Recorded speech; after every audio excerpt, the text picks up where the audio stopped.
মন্ত্রী সব জায়গায় গিয়ে বলে নকল আর চলবে না। 2026-এর শিক্ষার্থীরা আপনাদেরকে দেখিয়ে দিচ্ছে এই স্ট্যান্ডবাজি আর বাংলাদেশে চলবে না।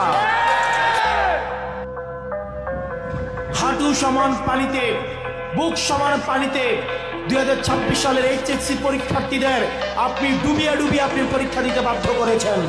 আপনারা একবার দুঃখ প্রকাশের প্রয়োজন বোধ করলেন না, বরং এই শিক্ষার্থীদেরকে আপনারা বলছেন মাদকাসক্ত।